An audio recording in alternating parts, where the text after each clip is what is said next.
You stupid pricks!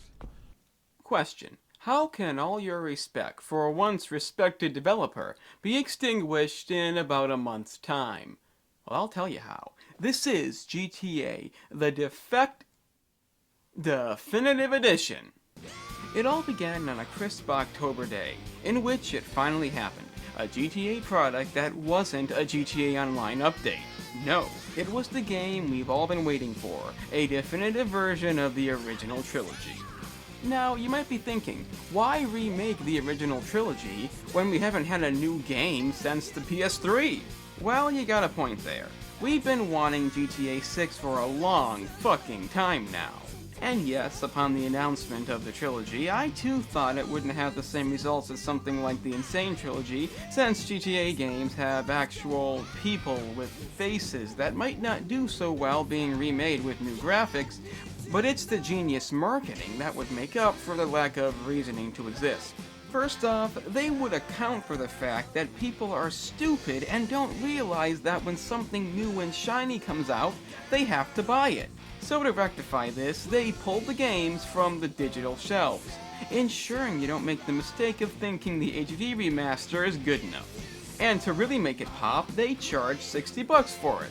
Cause you know what they say, what good is something if not overpriced? And with the out-of-date remasters gone, how can you say no? It makes the decision easy, and that's a good thing, because after playing GTA Online for the past decade, my brain is all but dead.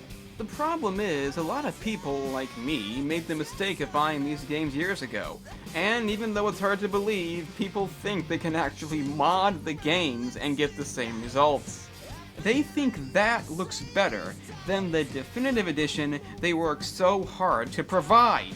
So logically, Rockstar had no choice but to take the mods down, because stupid people who can't see or think like to put this garbage out and pretend it looks good. And we don't need that shit. And to really seal the deal, they made it so if you want the game on launch day, you can only get it digitally. Because who the fuck has the time to get up and physically put the game in the device? Only nerds collect games these days, especially the PlayStation nerds. That's why they didn't even make a physical copy for the PS5. Take that, you bunch of freaks. And in about a month's time, the game we so desperately needed was finally out. And man, did they bitch. They bitched that the game had glitches and expected it to work perfectly. It's like, just because they paid full price for it, they expect it to be perfect. What the fuck? Oh, I can't complete the game because it keeps crashing. I'm stuck in the environment. A bunch of whiners. You want some cheese with that wine? So what if the game's broken? They're gonna fix it eventually, right? Right? Imagine complaining about glitches. What a bunch of retards. But it doesn't end there. They apparently expect the game to be mechanically better. No, the amazing new graphics, true-to-life faces, and draw distance so amazing that you can see Mount Chiliad from Grove Street isn't enough. They actually want things improved.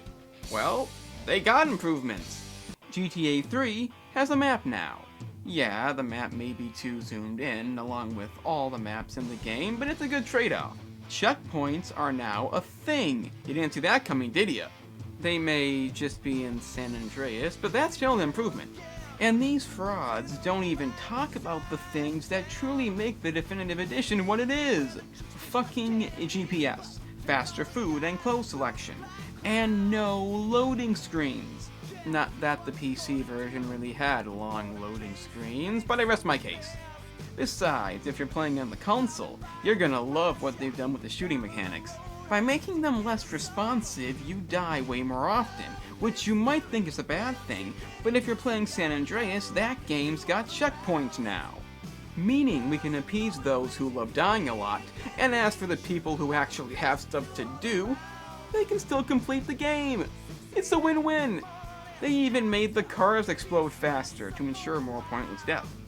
But to really get an understanding of how great this edition is, let's look at some of the missions. Shakedown, a mission that I personally hated, would see you running about a mall, shooting glass, and listening to hilarious dialogue. Only losers enjoyed that mission. Not to mention it was way too hard, not nearly enough time. They fixed this by making it so instead of breaking every window, you only have to break 10! What a genius move. Then there's Supply Lines, a mission everyone pretended to hate because they couldn't see the joy of failing over and over and over and over again for stupid reasons. So, to make it even better, they made the controls so fucking awful that you crash into every building! It's everything you loved about that mission with a definitive improvement. Now look, I know they got a lot of things wrong. Maybe more than half. But we needed this. It had to come out now. If that means a lot of glitches, stuff that didn't get fixed, and broken missions, then so be it. But as you know, a lot of fake fans couldn't see it that way, and complained and bitched and bitched and complained until finally Rockstar came to the realization that should have been obvious all along. Fans simply don't like these games. Yeah, they paid for it, but they still don't like it. Of course, they have to point this out because otherwise nobody would understand. But yes, this is obviously the problem. And it doesn't just mean that fans don't like these games, but they also don't really want GTA 6. That only makes sense. That's why they have to put that on hold and focus only on GTA Online stuff. Some might say they just want to make money, but what do they know? Nothing. That's why GTA Definitive Masterpiece Amazing Perfect Edition is the greatest thing to ever exist. Okay, parody aside, the Definitive Edition is a pretty big disappointment that while offering some improvements has a lot more negatives than positives and is ultimately not worth the effort. And the fact that they released this in such a broken state is baffling, especially to how they thought they'd get away with it. Then again, so was Cyberpunk. And the marketing, rather it be pulling the original games from the stores and a full $60 price tag, was shameful at best, right down to the excuse they gave for the game's failure was outright disgusting. That being said, I hope you know that most of this video was meant as sarcasm. Not to be insulting if you didn't know that, but I've seen videos clearly meant as sarcasm that received comments that would suggest something else. I'm the game analyst, and don't forget, it's not about the destination, it's about the journey, being how fast you can get there. I got caught up in the money, the power. I don't give a shit.